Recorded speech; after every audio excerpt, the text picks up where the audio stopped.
Hello, children.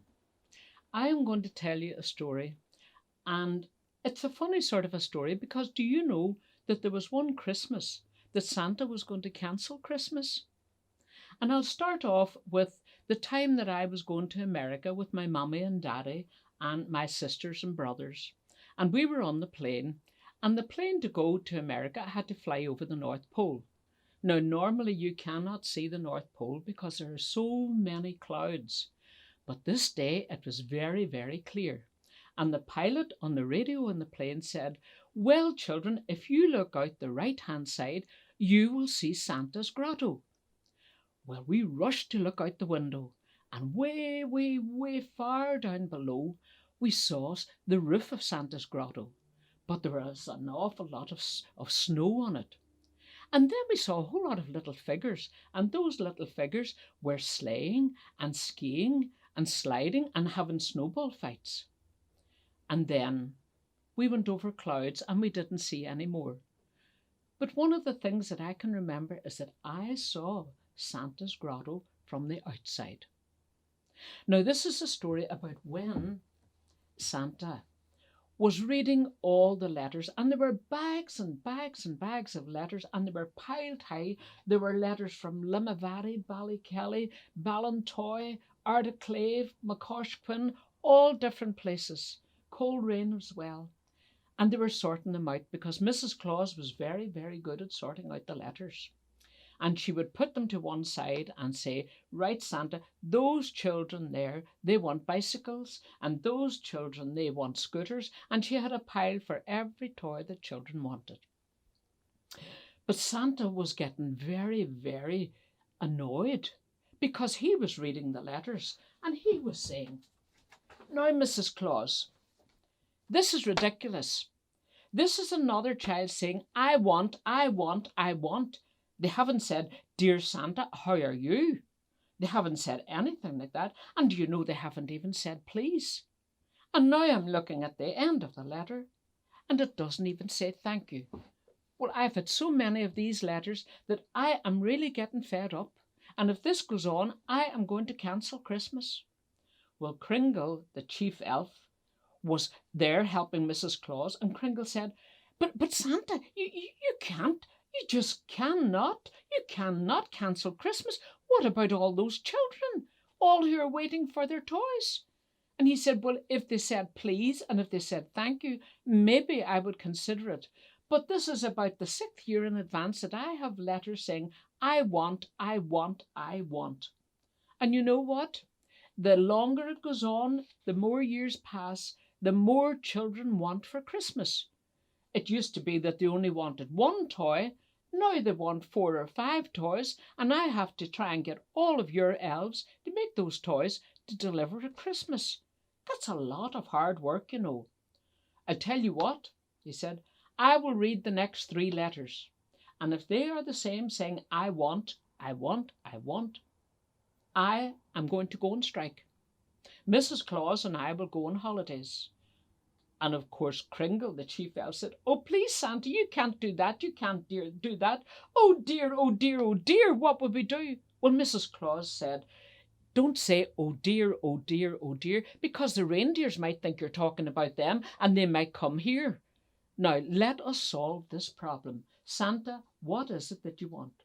"Well," he said, "I have 8 very, very good reindeers, and they are Dasher and Dancer, Prancer, and oh," he said, I'll say them all later because they're all sleeping at the moment. But if I don't get a letter which says, 'Please, Santa, can you do something for somebody else?' that would change my mind. But in the meantime, Mrs. Claus, I am on strike. You and I are going on holidays. And I think we might go to Portrush because I hear that there's sunshine there, and I could go surfing and I could go swimming, and you could sit on the beach on a deck chair and you could read your book, that one that you like, all about Finn McCool and Giant's Causeway. Come on, Mrs. Claus, get packed." Well, Kringle didn't know what to do, and a couple of minutes later Santa and Mrs. Claus came down the stairs. "We're ready to go." And Kringle kept saying, Please, you're the boss. Tell me what to do. Tell me what to do. And Santa said, just keep the elves working. And if they get too tired, give them a little holiday. Let them go out and have a snowball fight, or let them go out and go in the sleigh. You just give them a little break, because they're probably fed up working as hard as I am. So he called the reindeer, and the reindeers came, and the jingle, jingle, jingle of their bell was heard outside, and Mrs. Claus and Santa Claus carried their suitcases out to the sleigh, and off they went away up into the sky. And Kringle was so upset. All the other elves said, "What's wrong, Kringle? What's wrong?" And he said, "Santa Claus has gone on strike. What are we going to do?" And everybody started screaming and shouting, "Oh dear, oh dear, oh dear." And Kringle said, "Don't say oh dear, oh dear, oh dear, because the reindeers might come here, and we don't want them to know that Santa is not going to have Christmas after all." So he said, "What can we do? What can we do?" And he remembered, he said, if Santa got one letter to say, "Would you do something for someone else?" I think he might come back. So he got all the elves and he said, "Stop all the work in the workshop, take the letters and start to read them. And just if you find one that says, 'Please, Santa, can you do something for somebody else?' then we can ask Santa to come back again." And he would come back for that. So the elves all started reading the letters. And then after about half an hour or so, one said, "Yippee, yippee, I found a letter. And this one is from a little boy called Jamie." And Kringle said, "Please let me read it." And he took the letter and he read, and he said, "Dear Santa, I know you're very, very busy and you have an awful lot of work to do. But please, I would like if you could do something to make my mummy happy. Because my mummy has been very, very sad, let me see what he said, very sad since my daddy went away to work and he can't come home for Christmas. That is all I want for Christmas, Santa. Please, please, can you do that? Your friend, Jimmy. Love to you, Santa, and to Mrs. Claus, and thank you for all the hard work that you do." Well, Kringle nearly jumped and hit his head on the ceiling of the grotto, and he got on the phone and he phoned Santa Claus. And Santa Claus was just about to go to the beach. He had his beach towel over his shoulder, he had his swimming trunks on, and he was ready to go in. And Mrs. Claus called him, "Santa, Santa, there's a phone call from Kringle, and he has found a letter from a little boy, Jamie." And she read the letter out to Santa Claus. Well, right away he came in and he put on his clothes and he called the reindeer and they all came. And he got into the sleigh and he went whoosh right back to the North Pole. And he came into the workshop and everybody cheered, "Hooray, hooray, hooray, Santa's back, Santa's back, Santa's back." And Santa said, "I am back because there was one letter that came in. May I see the letter, Kringle?" So Kringle held it up to him and Santa read it. And he said, "That is a beautiful letter. And Mrs. Claus, they send their love to you too. Aren't we very lucky? Right, elves, back to work. Parcel everything up. We're going to get all the prizes out for Christmas Eve." So the elves worked extremely hard. And finally, they got all the presents all put into the sleigh. And you know that it's a magic sleigh because it can hold every present that is needed for children. Because Mrs. Claus always sprinkles magic dust over it, and you can keep putting in more and more presents. And then finally, Santa called his reindeers. And he called Dasher and Dancer, Prancer, "Come here, come here." And they all came, all 8 of them. There was Comet and Cubit, and there was Donner and Blitzen. And they all were harnessed up, and just come Christmas Eve, when they knew that all the children were in bed, the sleigh went off, and the sound of the jingle bells, jingle bells, jingle bells faded into the beautiful starry sky, and all the elves breathed a sigh of relief. Just a big, big sigh. And they relaxed. But Santa had a lot of work to do. Santa went first to Jamie's house.